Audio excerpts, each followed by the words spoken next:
Hello everybody and welcome to Purgatory Ironworks. I am your host Trenton Ty, and man, do I have an awesome one for you today. So those of you that have been around this channel for a long time, you know at one point we were trying to do a television show that we called Black Iron. And the premise of Black Iron is that we would go to different museums and we would actually find original artifacts, original pieces of blacksmith made hardware, and we would recreate them in the shop and then actually put them to use, by some absurd method, right?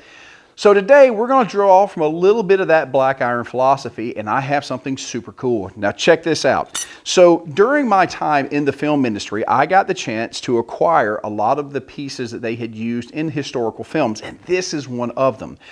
This is known as a game hook, and this most likely is from the colonial era here in the United States, so sometime 1700s.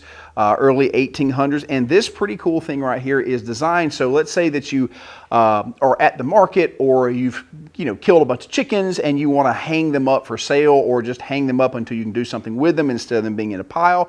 Well, you just hook them right there. So each one of these guys would hold 3 chickens or whatever type of game, rabbits, whatever else, on a piece for sale, or just to have them out of the way and organize your kitchen. It is a blacksmith piece that has a couple of pretty cool blacksmith techniques that you don't normally see in a lot of your standard hardware, and that's what makes this piece so particularly awesome. So today, boys and girls, we are going to recreate this piece of hardware. There's going to be a couple of different things that you're going to need to see, and it's super cool. So let me slide over here and let me show you the details of what really makes this, from a technical aspect, a super cool blacksmith project. Okay folks, let's start with the basic construction. You see we've got a metal bar up here that has been punched with 3 holes. But of course, starting off, the cool thing is check out these little treble hooks. Now the way these are made is pretty unique in itself. You don't have 3 separate pieces. You actually only have 2 pieces. You have one that's double length, and then it's folded, so it makes a knuckle right here, and then you actually forge weld in your 3rd piece. So this is actually only 2 pieces of metal. Once you have welded everything up, then what happens is you pull this into a taper and make your loop, and there you go. So we've got to make 3 of these, and that process is super cool. But one of the most interesting things about this piece is actually right here. If you'll notice, you can see that this piece is a forged ball. Now this is going to use a technique where you actually use the edge of the anvil to make this round ball. Now guys, I want to get as close up a picture as I can right here, and so you guys can really see that. Check that out. I'm playing with the camera here. Give me just a second. Focus, you monkey, focus. But if you guys can see how that little ball is shaped, I'm going to show you guys how to do that on the edge of your anvil. So it's going to be a pretty cool deal. So let's look at the stock that we're going to use for this, and we're going to be good to go. So guys, the first piece we're going to start with is going to be the main beam of our hook, and for that we have gotten a piece of 1 inch by 1/4 inch. Now this is a bit heavier than the stock that they originally used, but I'm not going to cause too much of a fuss about it. Really what I want to do with this piece is I want to heat it up, and I just want to be able to get off those factory edges and surfaces there. I'll chew up the edges, clean the top there, and just make sure that it looks like it's been in a good fire. So let's heat this bad boy up. All right guys, here we go. Now again, I don't really want to forge this, I just want to rough her up.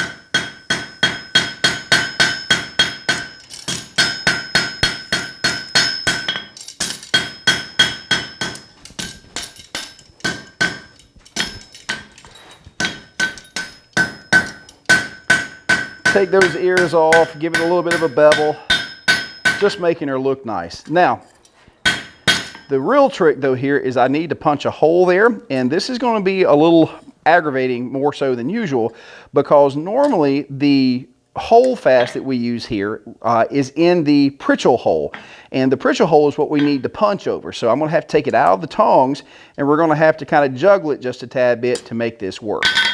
Now, many of you guys are going to come to realize how handy it is to have an apprentice in the shop. In fact, back in the day, of course, it wasn't just a lone smith. You had people there to help you. So just like with the forge weld that you may see for our treble hooks, it is super easy to have somebody hold the other piece as opposed to you being by yourself and having to wire stuff up. So, you know, when you're in your shop, don't be afraid to have a kid or a buddy hold something, because that's the way it was done. So to start the hole, I'm just going to get something right here on the end, and I'm going to kind of mark it first. And for this, I'm going to drive about 2/3 of the way through. Now this is my tapered general use punch. I actually use this on my shows when I'm out in the field. So I got to remember to put that back in my case. But you guys can see we've got a good hole through there, and we can clearly see where the other side is. So now, even at this dull red heat, I'm going to see if I can't finish punching it out right here. Walk it there, and just like we may be in luck. Oh yes, sir. Oh yes, sir. It looks like it was a complete success. How about that? Boy, it is not many times I can say that turns out well. I'm just not great at punching. However, if you can see right there, man, we have a beautiful punched hole. And now all we're going to do is we're going to take another heat, and we're going to open that up just a little bit, because I want it just big enough to take, as you saw in the original piece, to take the shank, but the head still needs to be big enough so that it doesn't fall through. So one more heat, and we're going to stretch that open just a tad bit. Okay, we've got a good heat, and our hole's already punched, so we don't have to worry about any of that nonsense. I'm going to pop it over our Pritchell hole, and I'm going to work this from both sides.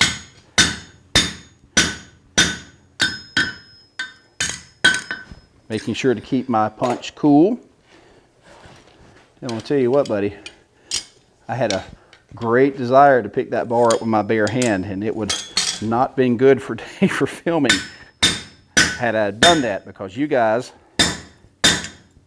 would have learned some new words.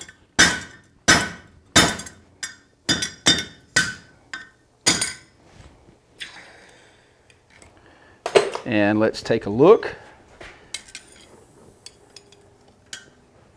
I think that's going to be pretty darn good right there. I think that's going to be pretty darn good. All right, so we're going to spin around, and we're going to do the opposite side just like we did this one. So guys, normally here in America, we use a system of measurements known as bald eagles per cheeseburger. And for the most part, that is the absolute greatest way to measure things at all. However, sometimes our neighbors to the north and across the pond have something that works just a little bit better. And if you're in the shop, a metric tape measure can really help you out. So for example, we've got both of our holes here punched and ready to go, but we need a center mark. Now, if you're lucky, with a standard tape measure, you know, you're going to come out something even, but even then you're kind of guessing. A metric tape measure will allow you to in a much more accurate and faster way determine centers and divisions, and it's just, that's one of the reasons I keep one of these handy. For example, this piece is almost dead on 28 centimeters, which means 14 is dead center. If you can do the fraction math when it's 6 inches and 5/16, more power to you. I suck at that math. This is where a metric tape measure in your shop can really help you. So, all right, folks, we have got our center mark, and now we just need to add the third hole to our punch bar, and we're going to be good to go and get ready to make our treble hook. So into the fire, and let's warm it up. All right, guys, here we go with our third and final hole in here.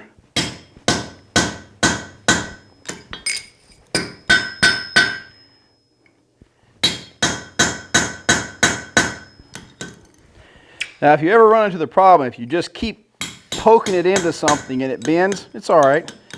Just pull it out, straighten it back, and you're good to go.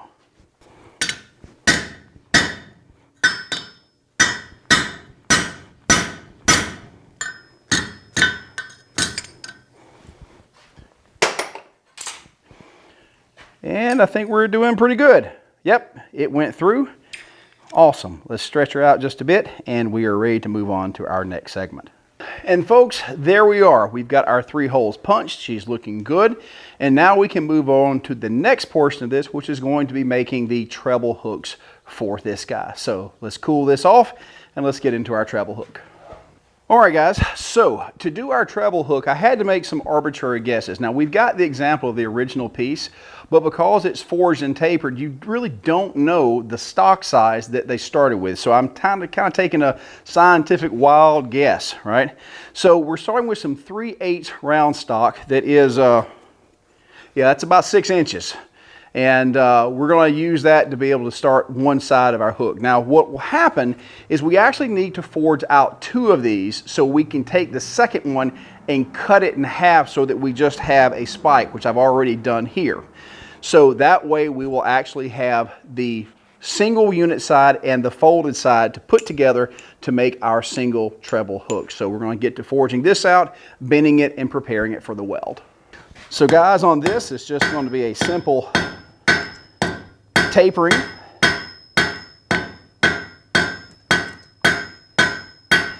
Now again, without measurements and all that kind of stuff like this, I am just guessing on the length and all that kind of good stuff. So it may not come out exactly as the original, but it should be relatively close.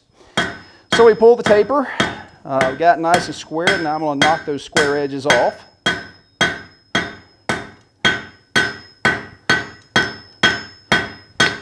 So we have a nice point there. And now I'll flip her around and do our other side.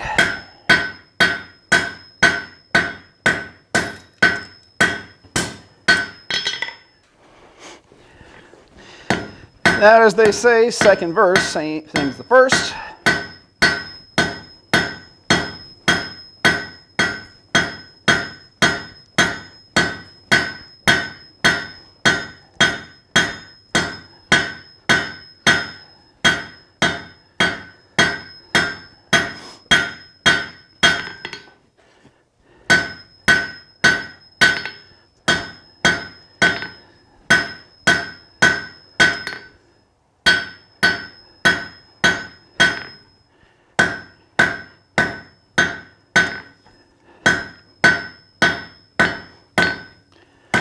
Okay,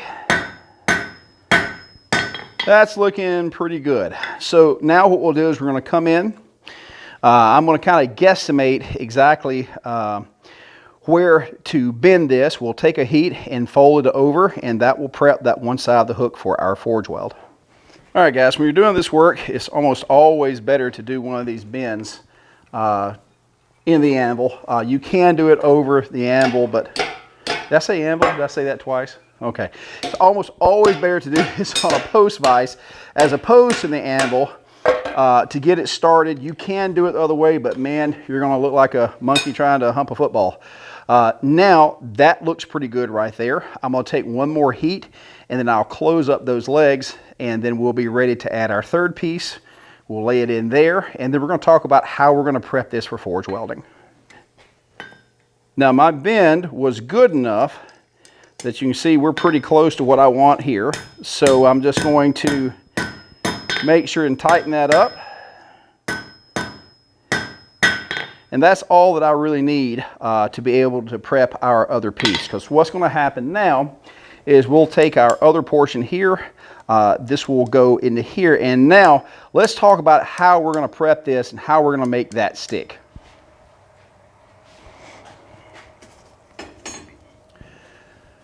So the correct answer is this is a tack weld. If you're doing any type of real work in the shop and you don't have access to an electric welder, man, this is one of those places where it really helps. If you don't have access to a welder, this is where you're either going to have to wire this piece together, or you're going to have a friend with a second pair of tongs to bring both of the hot pieces out, put them together, and give them a smack to tack them.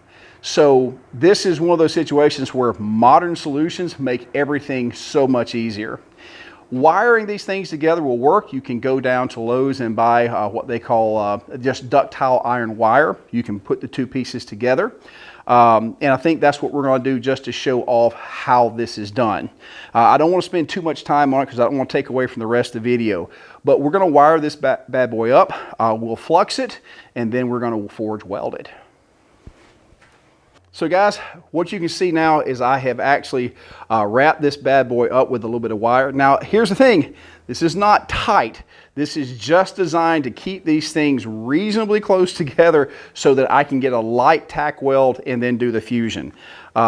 Sometimes in some of the old welds, I actually saw where the wire was over the weld itself. But for right now, we're just trying to keep these ends together where I can get one good hold on it, get it in there, and both of the pieces come up to the right temperature at the same time. So we're going to make this work. Okay, so we kind of did not make this work.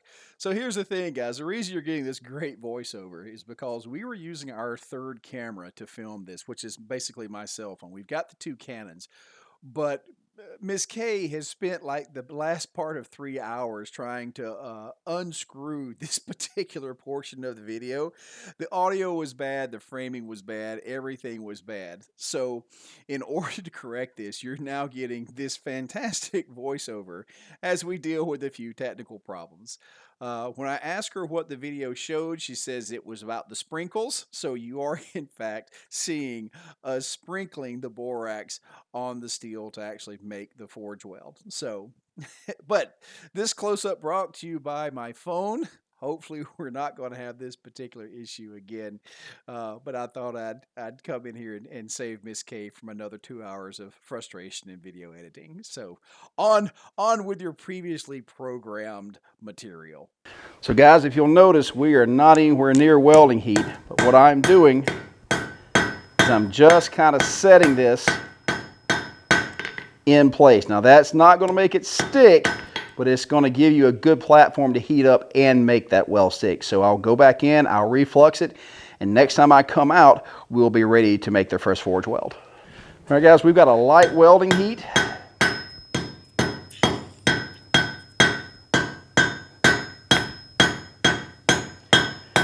And I would say that she is sufficiently tacked in there.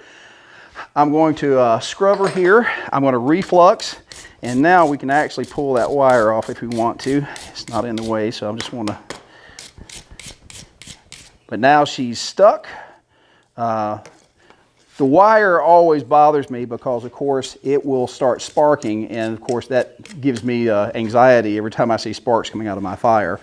But here you guys can see that we are partially welded. Now I'll reflux, take a full heat, and we're going to fuse all that together right there. Okay guys, we got a good heat here.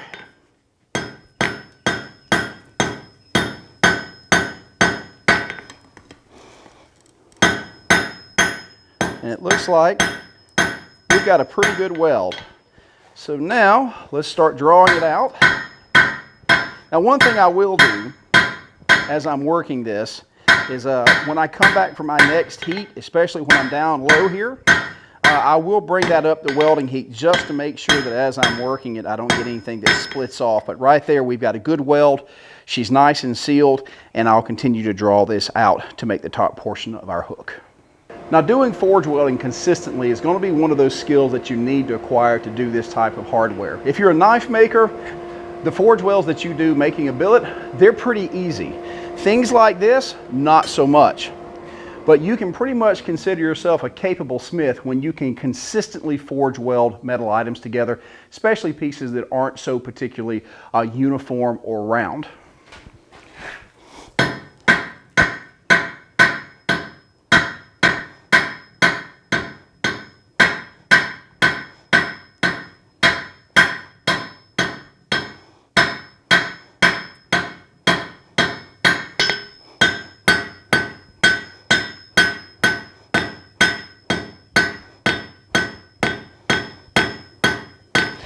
All right, I've got a beautiful taper.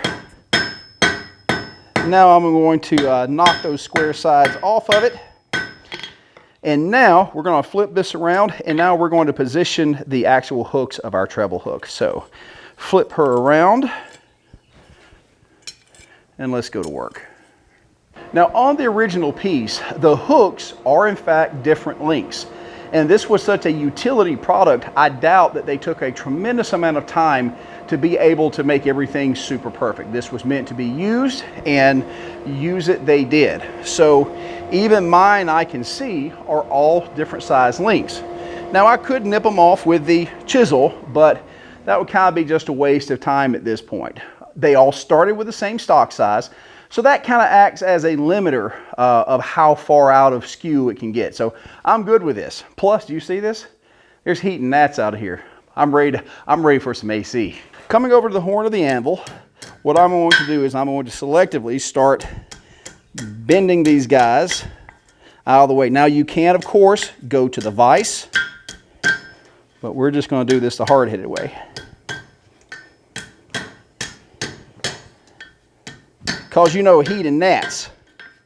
And if you look at the rather haphazard way that the original is done, that could absolutely be the original right there. I just want to make sure that it's reasonably in 3 ways there. You got a reasonable curve, and that's not looking too terrible bad. So we'll flip around and make our top hook. All right, coming back to the top of the anvil. You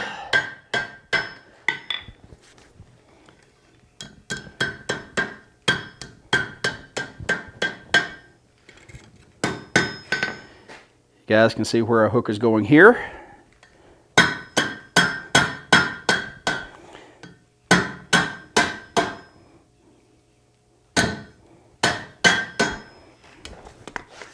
Now the crazy thing is again, you'll see the same errors that I make, or the not so great things about this.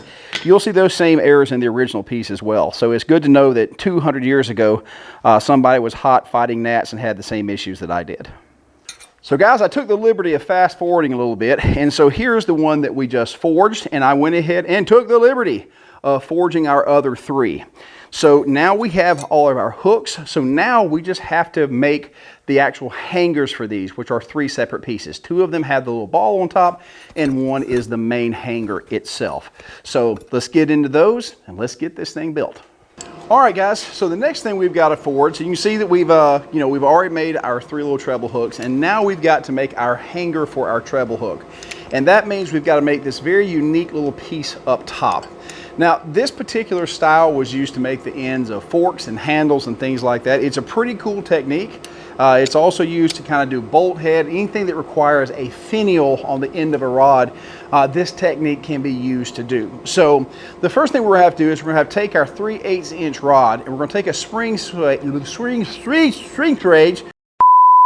We're going to take a spring swage, and we're going to make a neck, draw it back just a little bit to give ourselves some clearance, and then I'm going to use the edge of the anvil to actually spread that into a ball. So let's get on it. So we're going to try to put that neck about a 1/2 inch away from the end of our bar here.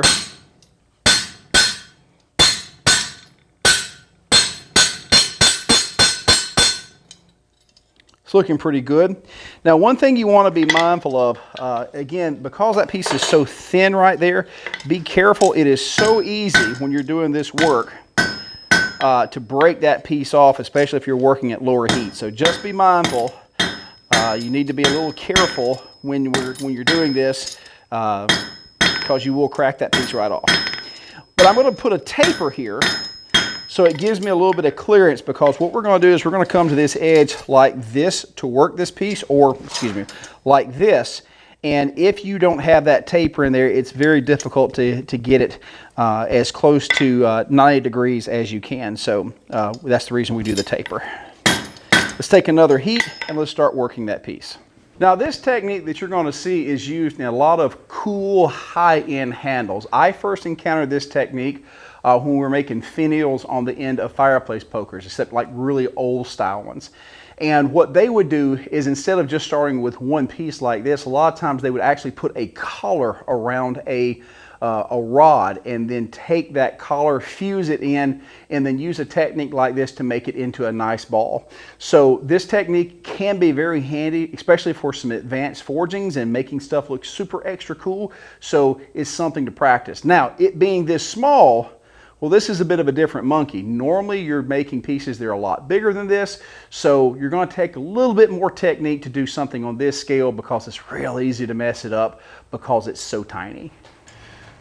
So guys, what I'm going to do is I'm going to lay this over the corner like this, and what I'm doing is I'm using that neck as a little bit of a platform to back this piece up. You guys see that?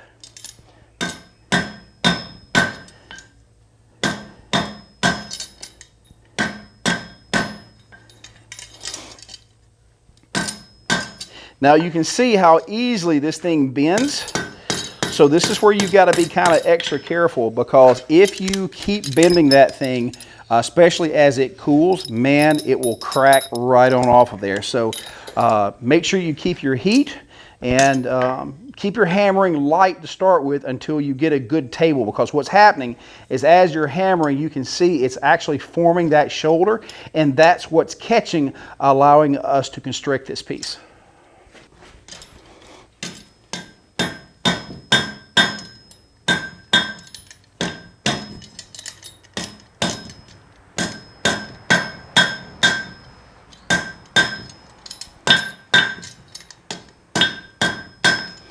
All right, she's looking a little rough right there, so what I'm going to do is I'm going to come back in. I'm going to clean this up just a little bit.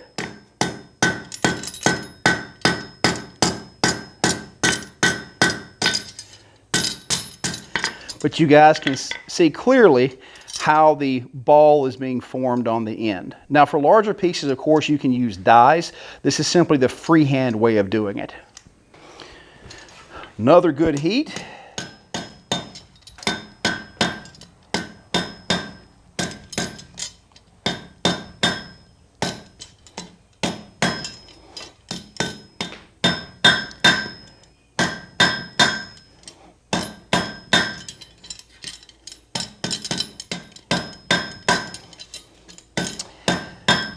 Now, there are a couple of ways to do this, but if you will look at our original, you can actually see that little cap, that little point, is formed in a very similar fashion. I don't think that they were actually rivet headed like a standard deal. I think they were done like this just because of the way that they're forged. And the fact that there's a bit of a double bevel on both sides of our ball. And hopefully what's going to happen is as I get this cleaned up, you're going to see that this is not a ball, it's more like a double pyramid. You guys can see that there's a slant on the bottom and also a slant on the top, which absolutely closely mirrors how this one is done. Now I'm starting with a little bit more material than they are there, but you can see I'm pretty sure this is how that they did it. So now that our piece has been formed, I'm going to come in with our hot cut. I'll cut this piece away and then simply draw out the rest of it. We've got ourselves a good heat. And again, I am just absolutely guesstimating exactly how much we need for this. So I'll readjust my tongs and I'll put that whole thing in the fire because I don't want to cook my tongs. And we'll bring it out and just draw it out. Shooting for maybe a 3/16 of a diameter. Now when we're doing this work, you can absolutely call it experimental archaeology, because in remaking this piece, I'm having to look at specific methods of manufacture. Now here's the thing, we don't know who did this. It could have been the level of quality is very reasonable. The smith was capable, but was it a young journeyman? Was it a master smith that just had to get some stuff done? You don't ever know. But until you actually get into manufacturing the piece, you don't know all the particular details and the issues that that person ran into. And I'll tell you, one of the wild things about going back and doing some of this older iron is, for example, there was a tool chest found called the Mastemere find. It was a Viking Age tool chest at the bottom of a lake.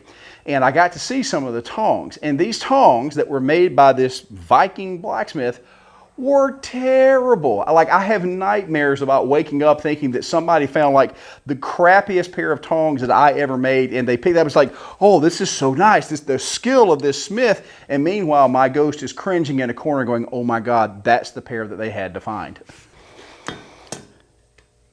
Okay, now this is a little tricky to hold here, but we're going to make this happen.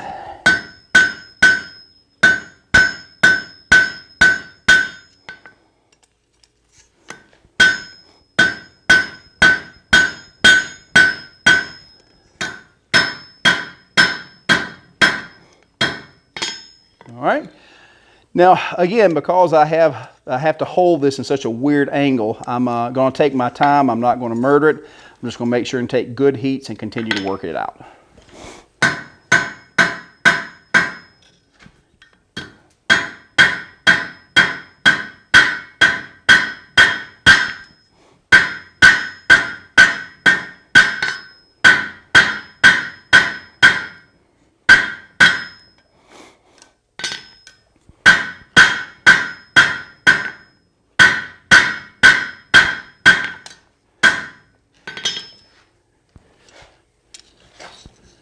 I wonder if the smith who originally made this had such a pain in the butt time of holding on to this piece.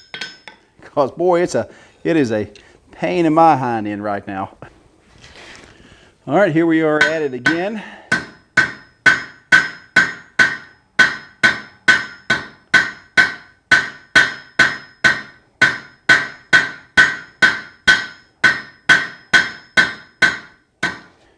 All right, I think we are pretty close to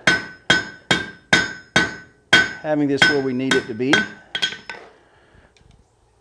I'm going to finish up that end, and that should do the trick. I'm going to straighten this a little tad bit.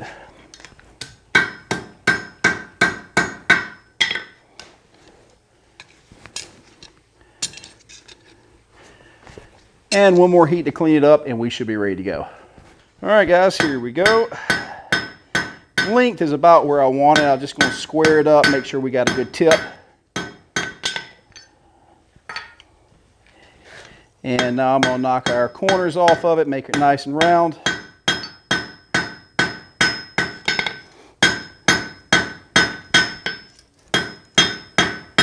Okay, and it looks like we're good to go here. So let me grab it by the middle, show you guys what we got. I'm going to drop the hammer first, and then I'm going to drop this piece, and then I'm going to try to pick it up, and it's just not going to cooperate, and that's how we get a great photograph right there. There you go. Whew, it's hot out here, folks. But there, we're ready to go. Now, the great news is I've already made one of these to go with it, so now we have our pair, and we are ready to make our final piece. So guys, this piece is a little bit confusing because you can see that this original bar was probably 3/8 of an inch, and they necked it on both sides, and they pulled out two thin tapers to make the large hook and then the small one. But I'm not exceptionally certain about why they did that unless this was just a leftover piece for something else, because the hole is big enough for the middle piece to go through, so the center thicker piece really isn't doing any job of like holding it here or holding it there. So I'm not certain exactly what they were doing when they made it like this, but whether it was a mistake or a leftover, we're going to copy this same thing, although I really do think that this was some sort of error or some sort of mistake. I don't know. We're just going to take a mistake and move it forward. So I've got one more piece of 3/8. We'll draw a double taper, we'll neck it in the middle and do a double draw, and then we'll have all the components we need to hang our hooks and our central hanger there as well. So let's get that done, and let's assemble ourselves a game hook.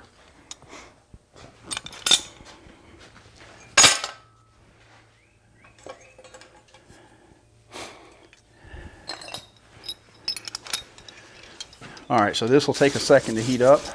Turn that damn fan on.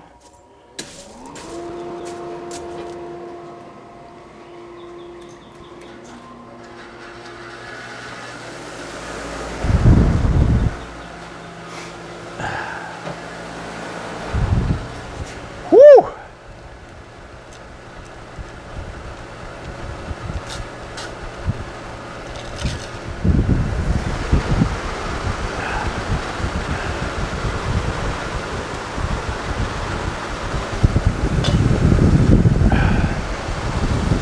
Yeah.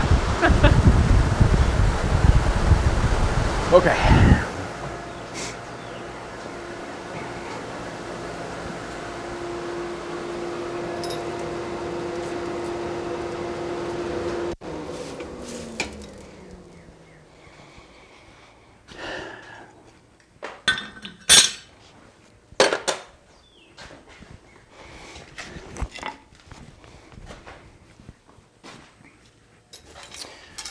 So guys, I am kind of guesstimating my middle here, and if I'm off, it's not going to make that much of a difference.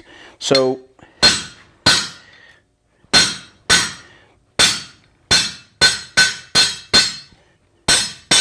there's one neck, and we'll come down about a 1/2 inch.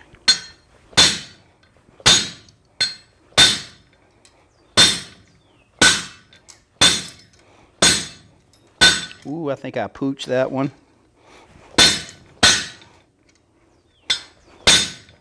Let's double down on screwing it up.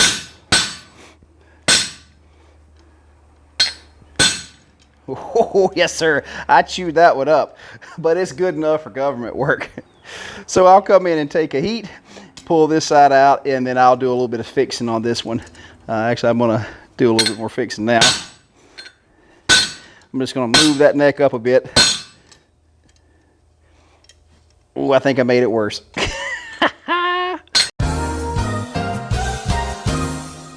Now, why did that screw up? Now, one thing to be aware of is that spring swage. If you notice, that spring swage doesn't set down on the particular work. It actually floats above.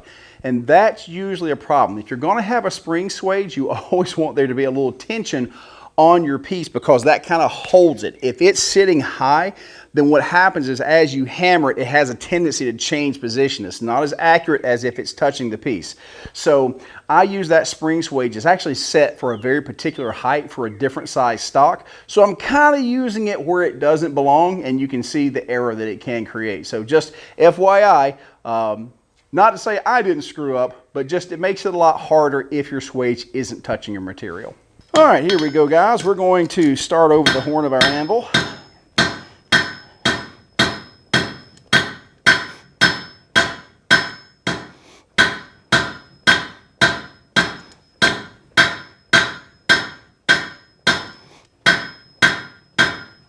And again, we're just going to look to draw this out to about 3/16. And you notice if we're going to get close to that section there, I'm going to need to come over to the edge of the anvil.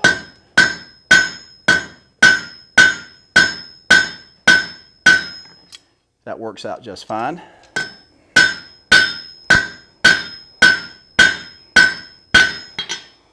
And let's take one more heat and finish that up. All right, so let's get this cleaned up.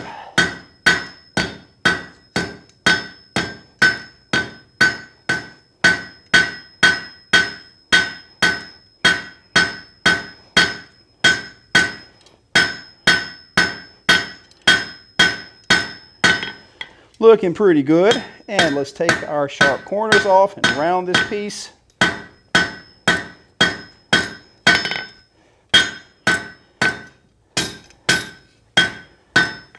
And that should be what we're looking for. We'll just test fit it. You know what, and that's good enough for government work there. I'm pretty happy with that.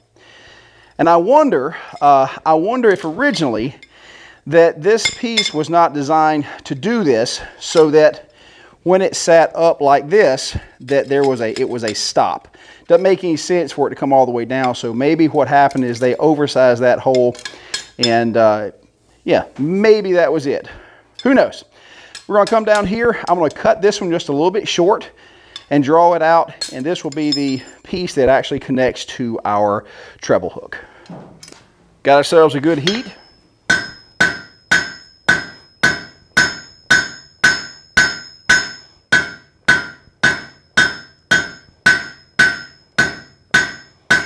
And I'm going to move over here to the horn real quick, and I'm going to stretch it just a tad bit.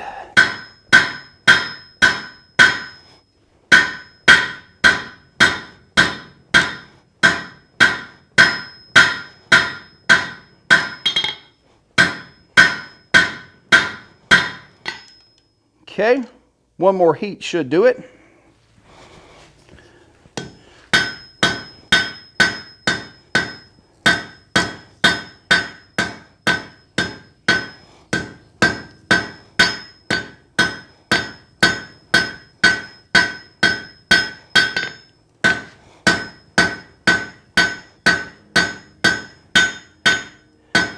All right, ladies and gentlemen, that be looking pretty good. I'm going to clean up my ugly shoulder right here. But now we're going to take our edges off the taper.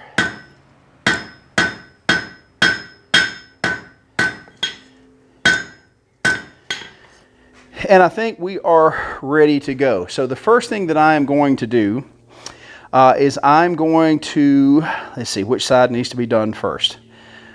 I think the bottom side can be done first, the side that's actually going to attach to our hook. So that's going to be this side. So we're going to heat that up, and then we're going to use the horn of the anvil to actually shape that. All right, guys, we're going for the gold on this one.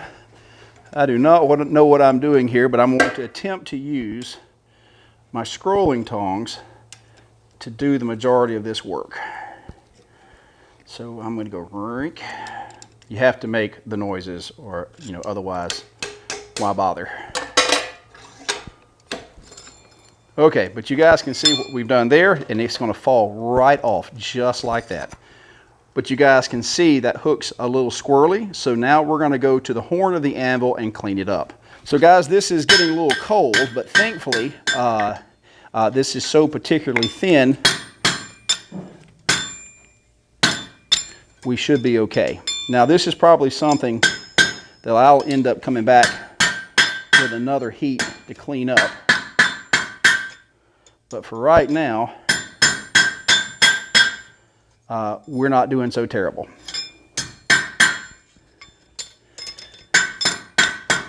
That piece being in the way really is a pain in the hind end. But this is where owning an oxyacetylene torch can really make your day a lot better.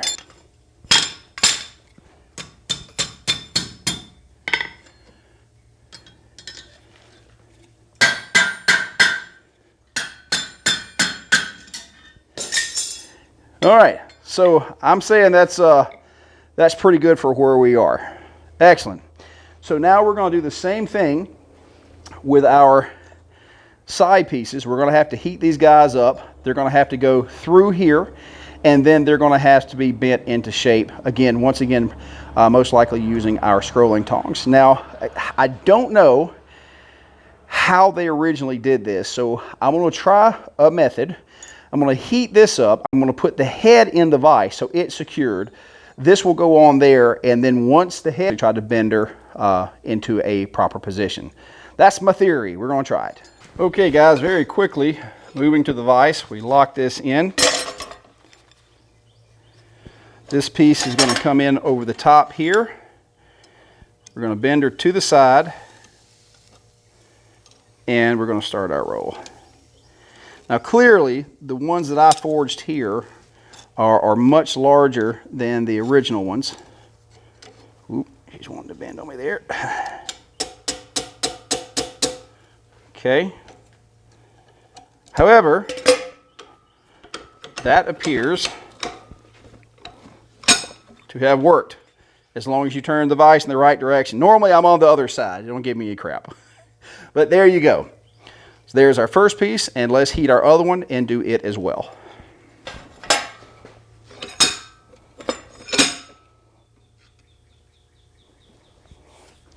I'll lock her in again.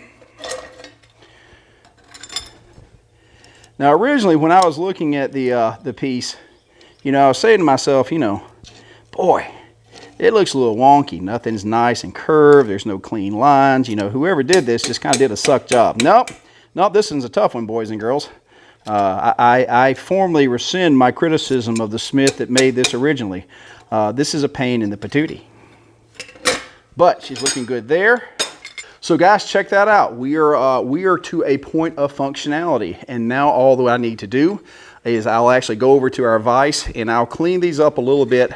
I will heat them, of course, put our hooks in, move them back into place, and we should be good. So let's take a couple of heats. Let's put our treble hooks on there, and we're going to finish this bad boy up. Let's go do some work.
So guys, there we go. The original and the one we just redone. So again, I was talking trash about the smith that made this other one because like I said, it's a little hinky.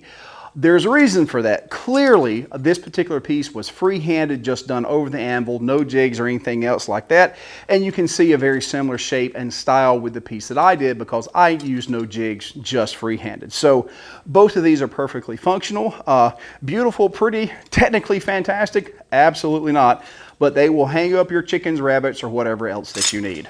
So, guys, whoa, man. If you guys can see how much I'm sweating, it's got to be 100 degrees and 90% humidity here in Georgia, and the gnats are everywhere. But I want you to know we're here in the shop doing this stuff for you. We are so proud to be back in the shop. If you enjoyed the video, please drop by Patreon, Purgatory Ironworks. Help support the channel because it's our Patreons that bring you this content, this sweat, these gnats. Folks, thank you so much for watching, and I'll see you next time.